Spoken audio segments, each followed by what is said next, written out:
happy Sunday. Today is Sunday. I'm recording this on Sunday, February 23rd. I'm going to have some tea. We have a new friend, a new perspective, a new point of view on the podcast. This is me attempting to show you what I'm doing with my hands because I'm tired of trying to push forward and trying to reach into the camera. I would much rather you just see exactly what I'm doing. So right now, the desk area is quite messy and disorganized. We're going to give you a little top view. So this is what's present. So what I'm going to do is I'm going to talk while I kind of get the space ready. And this will be kind of, just us hanging out. I'm going to tell you some stories, tell you what's going on. And then that way, by the time we're ready to do some magic, we're both in the zone. So this is the warm up, so to speak. Come on. Whoop. All right, so. Alrighty. Hello. Oh my God, it's me twice. It's a little glitch in the matrix. Okay, friend. So, today I got to go to the shop. Excuse me. Excuse me. The Elemental Shop in Long Beach. This is where I do readings now on Sundays. I'm just so I'm very grateful for I feel let's kind of play with the actual feeling that I'm feeling. I feel extremely proud of myself.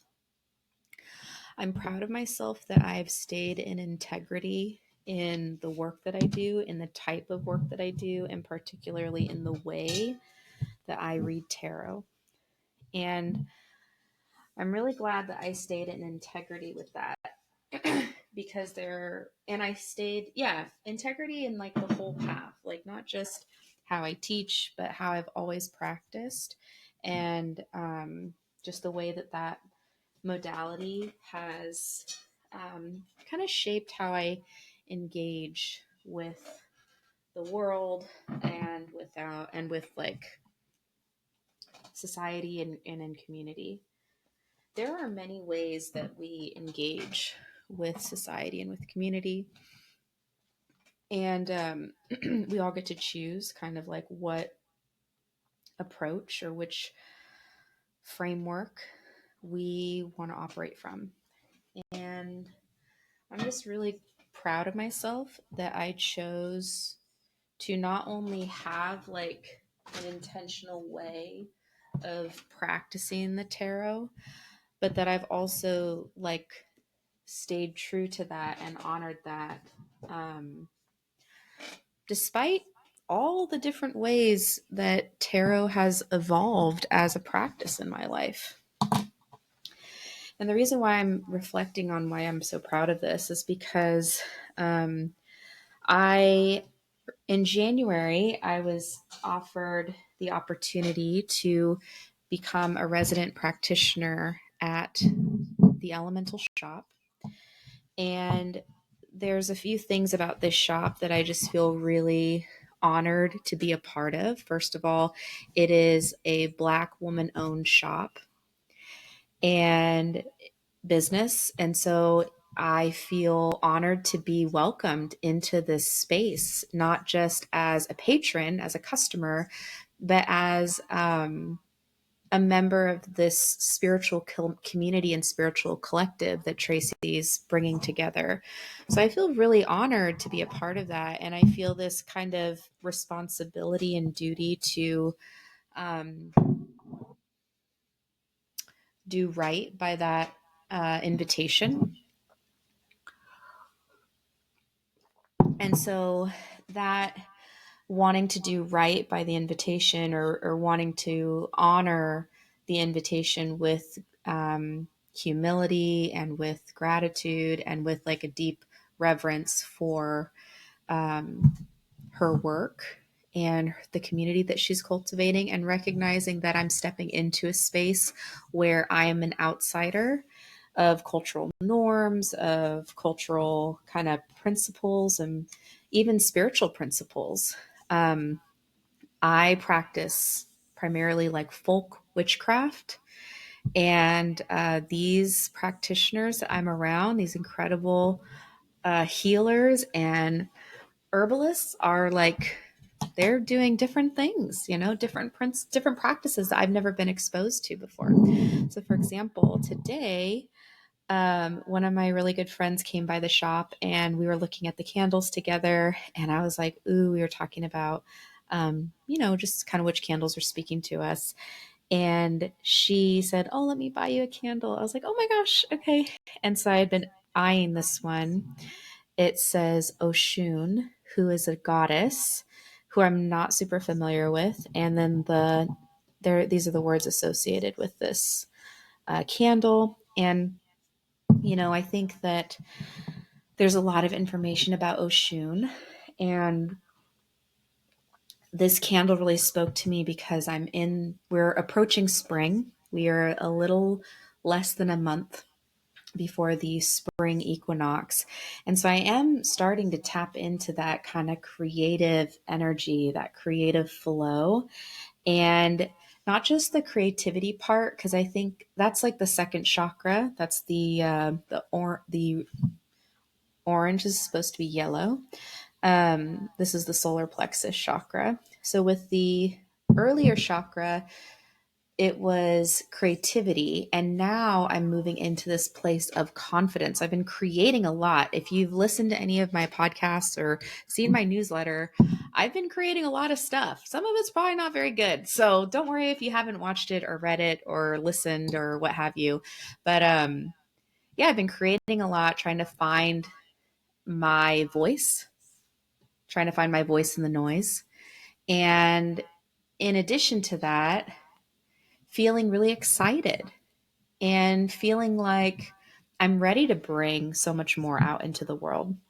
And so I was really drawn to this candle and to Oshun, even though I don't know anything about Oshun. And so we were checking out, uh, someone at the shop who was visiting, who is a close friend of the shop, um, was telling me about Oshun.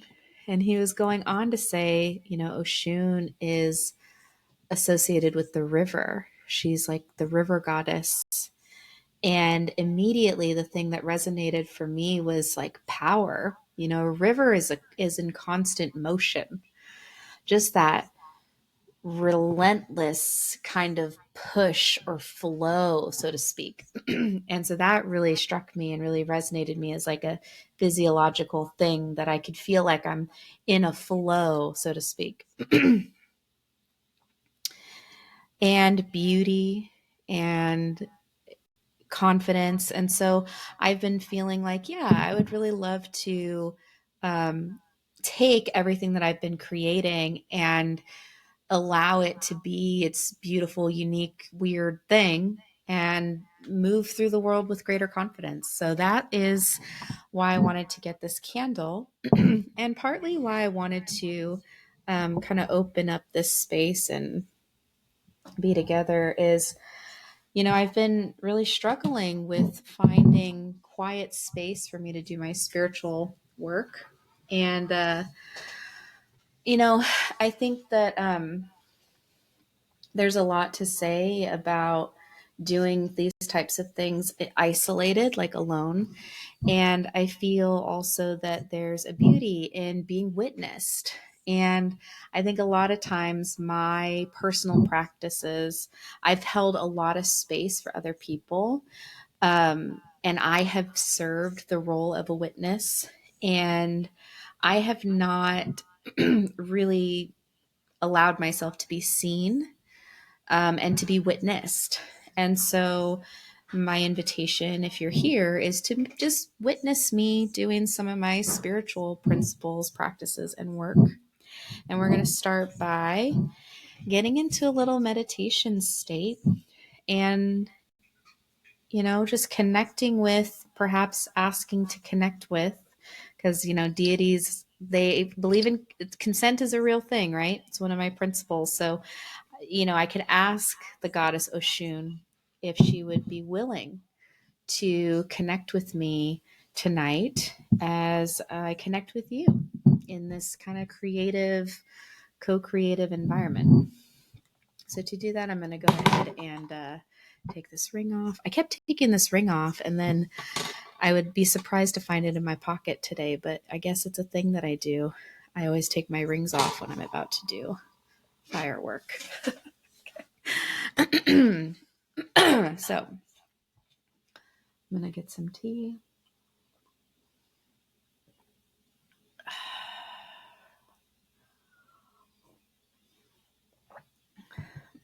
And I do believe in, if you want to go with me on this little journey, you can take a few deep breaths with me in a rhythm that feels comfortable to you. And just allow yourself to get grounded and perhaps receive what it is you need to receive in witnessing. And I'm breathing in this place of relaxation and calm and peace, and allowing myself to loosen my jaw.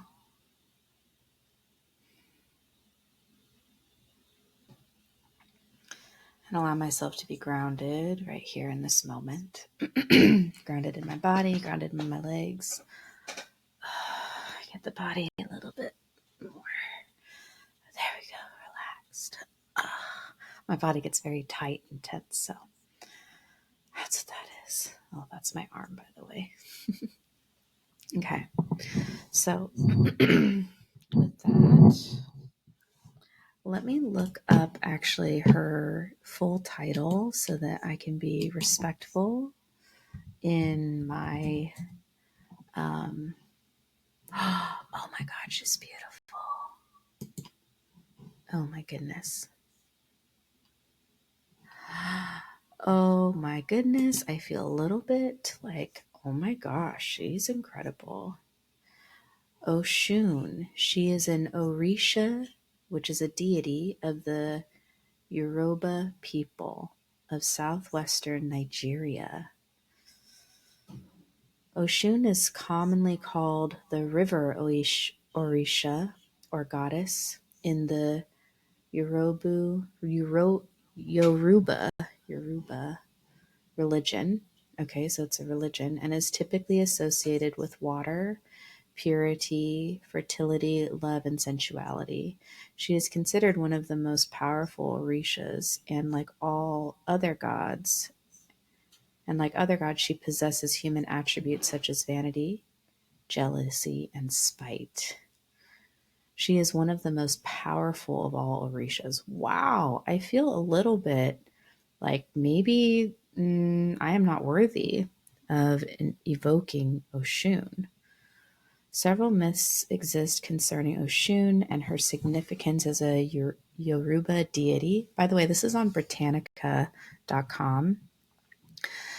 In most Yoruba stories, Oshun is generally depicted as the protector, savior, or nurturer of humanity. Oshun has also been described as the maintainer of spiritual balance or mother of sweet things. One myth highlights Oshun as the central figure of the creation of human beings. The Yoruba people believe that Orishas were sent by Olodumare, who is considered the supreme god to populate the earth. Wow. Oshun, being one of the original 17 sent to earth, was the only female deity. The other gods, all male, failed at their attempts to revive and populate the earth. When they realized they were unable to complete the task given to them by Olodumare, they tried to persuade Oshun to help. They tried to persuade Oshun to help them. Oshun agreed and brought forth her sweet and powerful waters, bringing life back to earth and humanity and other species into existence. As the Yoruba myth suggests, humanity would not exist if Oshun, the goddess of life and fertility, had not acted. Wow. So there appear to be a few other myths. I'm just going to cruise through this. She is one of the wives of Shango, the god of thunder. This is interesting because now I'm remembering I did learn about, I think, this goddess last year.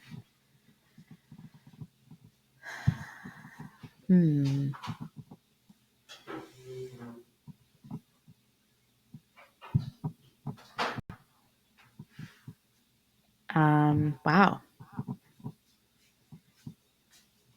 Let's see. Out of that first encounter between the people of the Osogbo and Oshun evolved the Oshun Festival, which is still practiced today. Every year, Oshun devotees and other people of the Yoruba religious traditions go to the Oshun River to pay homage, make sacrifice, and ask for a variety of things, such as wealth, children, and better health.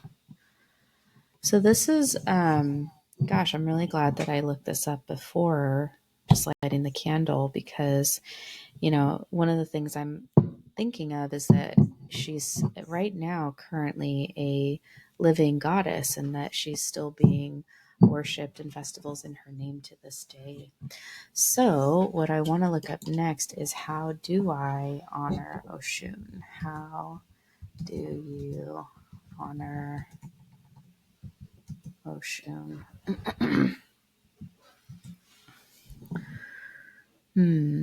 Offer sweet wines and fine drinks, gift fruits and flowers, provide homemade sweets, make a special offering, celebrate with love and devotion. Oshun is associated with sensuality, pleasure. Okay, so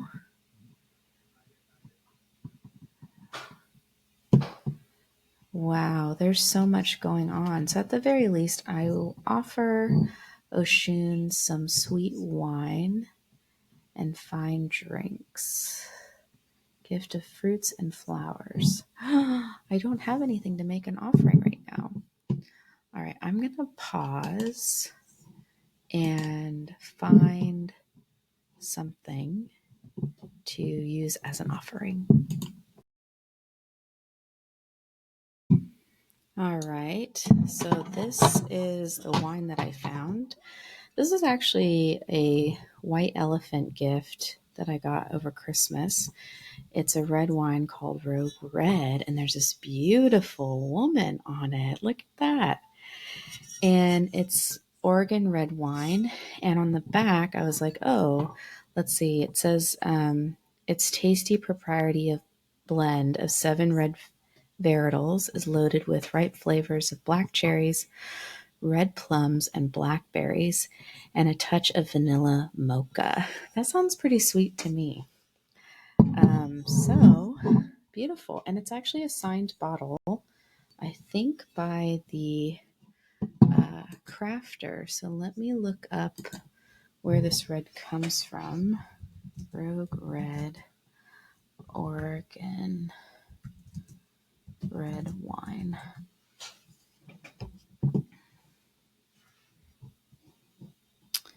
Rogue Red, Valley View Wines.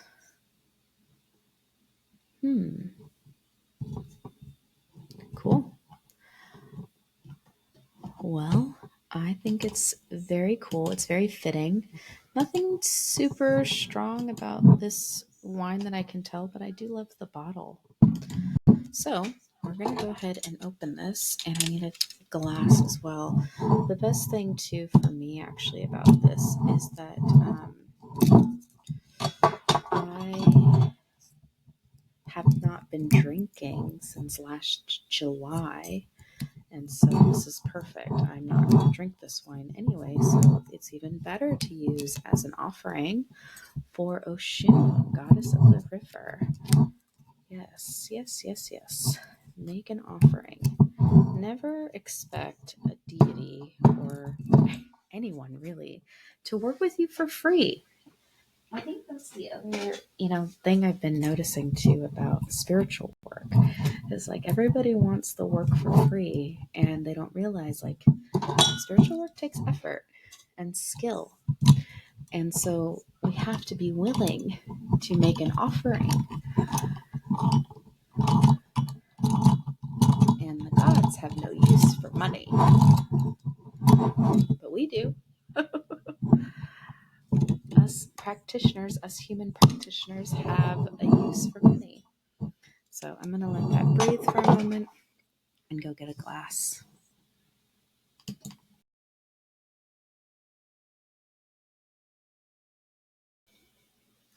So I have my finest glass, my most beautiful glass, and I am in a tea ceremony is a big thing in my culture as a Japanese American. And so whenever I pour tea, I always pour something good toward that person. So to the goddess Oshun, I pour deep gratitude for your work and what you do, your being, your offering to bring life back into this planet. I pour you this glass of sweet wine. Wow. All right. So thank you. And now with this orange candle,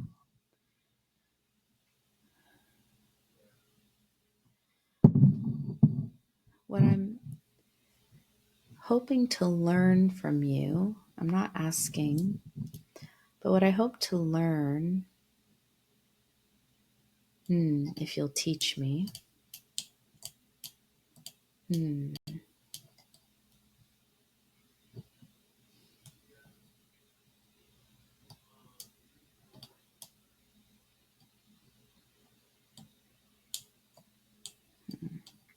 I'm checking all of the ways in which I'm asking through society for Black women to teach me something, to tell me something, to tell me some truth. And here I go to a Black goddess asking for the same.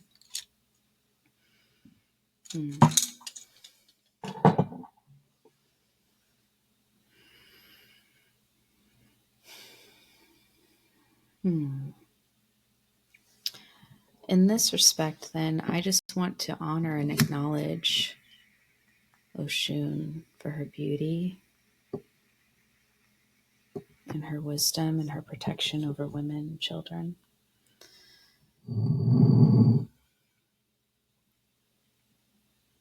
And I honor her.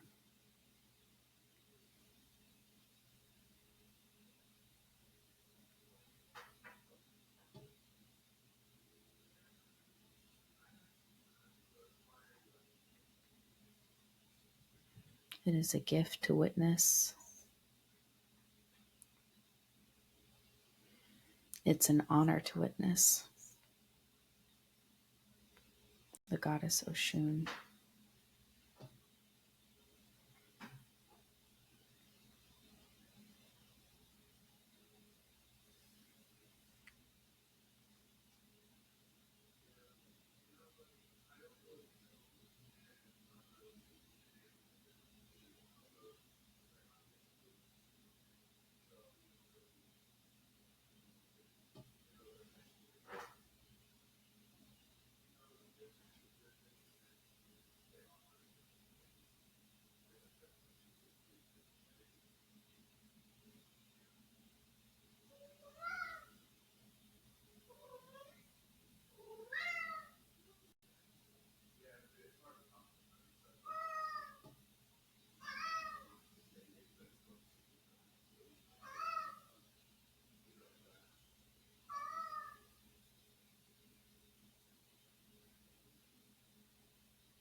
Hmm.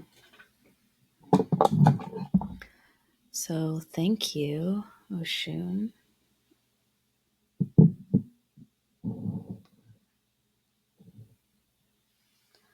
Wow, she is incredible. I'm just watching the flame dance. Um, Thank you for being here. She's so beautiful, just full of life, full of energy, just absolutely beautiful. And it's not surprising, right? The goddess of beauty. I don't know if it's just because fire is particularly evocative or because I'm an Aries, but I do love watching candle flame. And candle magic, candle flame watching is actually quite powerful meditative practice if that's something you're into. Okay, let's get into our reading for today, our reading for the week ahead. Now, the actual card of the week is the Hermit. And the Hermit card, and I'll go ahead and find that in the deck. The Hermit is the 9th card in the major arcana. And the 9th card, the Hermit, is talking about our going inward to like our inner work, doing deep introspection, kind of going inward, looking at ourselves. It might be similar also to shadow work. And it is this quality of taking the time to pause and to deeply check in with ourselves. Now, not everyone is afforded that time, meaning not everyone has the freedom or space in their life to pause and reflect. So, actually, being able to pause and reflect is quite a privilege.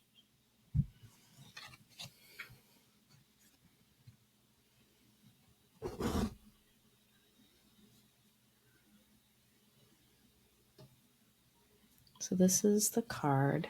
I wonder if it's kind of seems kind of blurry. So, I'll just kind of leave it there. So, this card, the nine, um, this fairy character, this older fairy, he's got a great big white beard. And he's sitting on this leaf and he's holding this orb in deep contemplation. So, like I said, there's a privilege to being able to have the time and the space to go inward like this, to be able to reflect, to contemplate on our lives or on the circumstances of the day. It is not something that people who are often feeling in a chronic state of survival have access to. Or if there are current challenges in your life that you're trying to navigate, this feels like a vacation sometimes, very far away. And these moments of deep introspection can also catch us off guard, where we might be in a situation where we suddenly have like a breath and then new insights pop into our mind, or something that we've been thinking about where it's like, oh, aha, I get it. And so part of this card, part of the narrative of this card also is about integrating, that which we're learning and having greater awareness and understanding of how to apply what it is that we're learning. So this card also speaks about integration and synthesizing, bringing things in, helping us to have a clear understanding. Because the next card, and this is why I love the tarot, because if you take my class, we talk about the tarot reader as a storyteller. And so in my practice, when you read intuitively, you're learning what the story of the cards is. What is the story the cards are saying? And every deck has a slightly different story. Every suit has a different story that they're telling. And so when you learn the suits, you learn the different essences of the story the deck is trying to tell you, then you can read that deck pretty well. In this case, the next card in the tarot is the wheel, which is number 10. So in these moments of reprieve, of quiet, of patience, of peace, that moment of exploring inward and having that clarity of oneself is the preparation that is needed to face the next card, which in this case is the Wheel of Fortune. Now, often the Wheel of Fortune in the Rider-Waite deck, it's kind of intimidating card. It looks like chaos. It often is described as like the Wheel of Fortune, the wheel of the unknown, like anything could happen, like spin the Wheel of Fortune, right? The Wheel of Fortune. Remember that game show? So think of it like that. So just like on the show, this card, the wheel, can say, yeah, anything could happen. It could be good, it could be bad, but listen, brace yourself. In this deck, in the Tarot of the Secret Forest, the wheel actually is not just about any possibility, but it is the cycle of life, death, and rebirth. So you'll see this caterpillar here is going to go into the cocoon and then emerge, go through the metamorphosis and transformation to begin anew, to be reborn.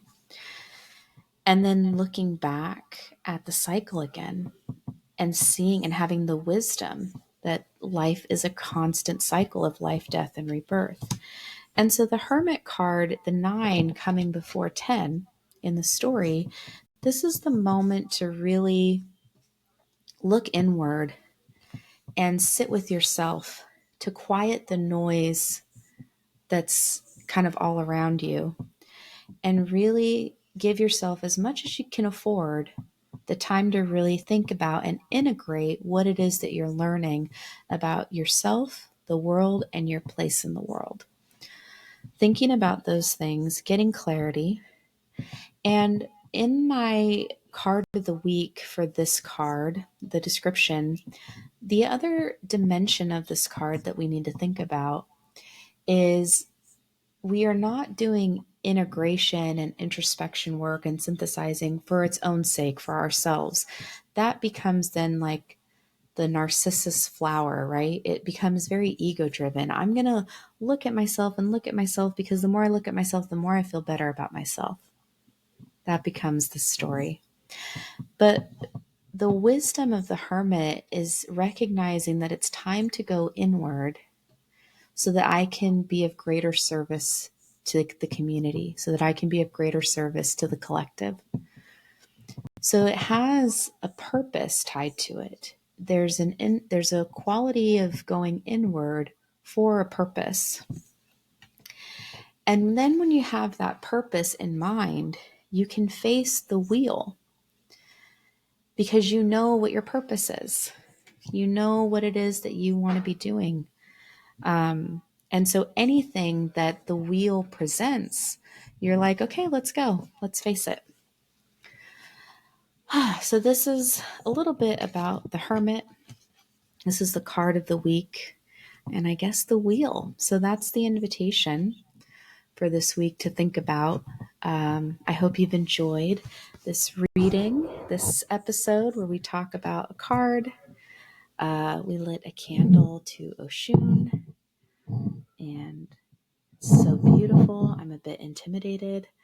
I'm not asking her of anything, asking her to do anything of me, just saying, hey, I would love to honor you and your beauty. And gosh, what a beautiful flame she's been for us tonight. So I'm going to allow her to be around for a little while. I'm not I would love for her to enjoy just being a beautiful flame on my desk. And when she seems done, I will blow the candle out and pour the wine out. So thank you for being with me. I also am drinking a yogi chai rubio's tea. So I'm going to read the little quote for us tonight. One who knows how to enjoy life does not need riches. One who knows how to enjoy life does not need riches. One who knows how to enjoy life does not need riches. And with that, thank you so much for listening. My name is Alicia Herrick, and I'm trying to figure out where the camera is. It's right here. My name is Alicia Herrick, and I am a tarot practitioner and owner of Wise Path Tarot. You can find me at wisepathtarot.com or on Instagram, Wise Path Tarot. I think I'm Wise Path Tarot everywhere where you're on social media. Also, this is going to be posted on YouTube as well as Spotify. Things that you should know if you want to work with me, I do one-on-one readings. So if you want to book a reading from me, you can book in person at the Elemental Shop in Long Beach, or you can book on my website for a virtual session. Usually they're about 30 minutes is a good time. We can even do 15 in person if you've got a really specific question. I also host new moon and full moon gatherings. These are virtual gatherings. You just come, bring your cards if you have them. You don't have to have them. And it's just a really lovely space for people to be in community live with other people, with like-minded souls. You know, I think of myself as a facilitator more so than like the teacher. So this space will really be, they'll have breakout rooms so you can connect with other people.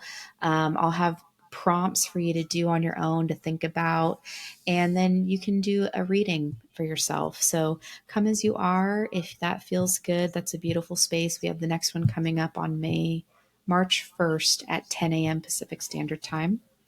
New moon and full moon gatherings. And then finally, I have the Witchery magazine. This is a seasonal magazine that is being published every season. The next issue comes out March 21st for the spring equinox. So currently I'm opening up for submissions. So if you have artwork, you have poetry, you have a story you want to tell about your own spiritual journey or experiences, I would love to hear about it, and I'd love to include you. So have a beautiful week, and I will see you next week.